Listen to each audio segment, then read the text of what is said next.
let's go, c'est parti en fait. Je vais prendre mes sacs plastiques, je vais les faire fondre, je vais les transformer en un objet, je vais les mettre dans un moule et hop, ce sera facile.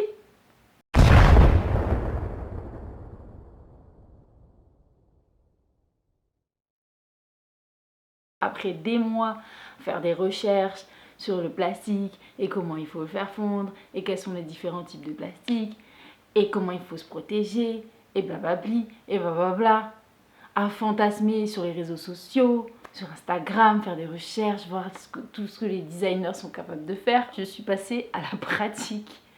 Donc je suis trop contente de partager ça avec vous. Je vais vous faire 3 épisodes qui seront chaque étape en fait du process que j'ai mis en place pour arriver au bout. Et je vais en profiter pour vous transmettre les petits trucs que j'ai appris sur le chemin. Voilà. Avec les sacs plastiques, donc les plastiques de type 4 et plus précisément les films plastiques de type 4, on peut fabriquer un effet de marbre. Go, let's go!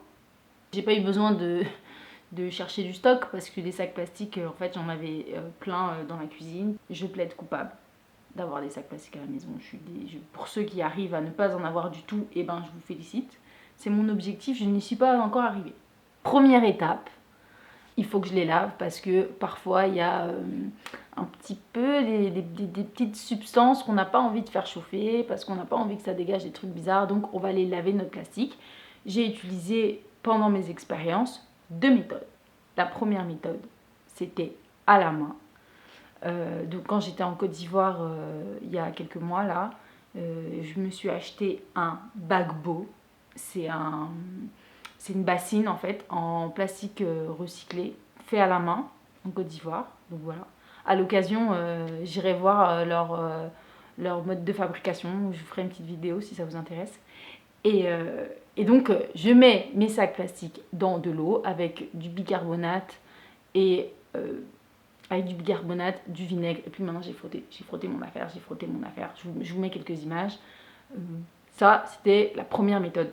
Moi, ça m'a pas paru génial parce que je sais pas la quantité d'eau que j'utilise. Enfin, j'avais l'impression que j'utilisais beaucoup d'eau.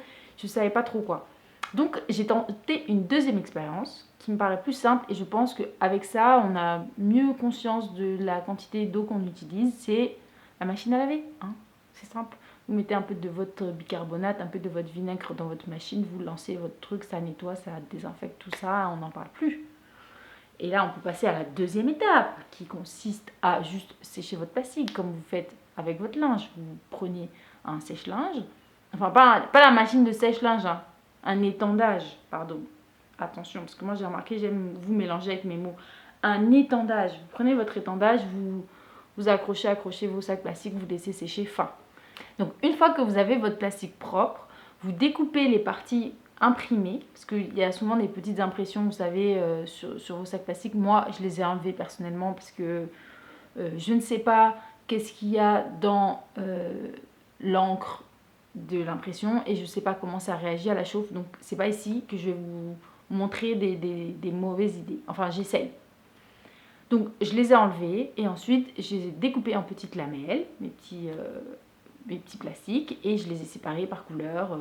Donc si vous avez le rose, vous mettez le rose à côté. Si vous avez le blanc, vous mettez le blanc à côté. Vous avez compris.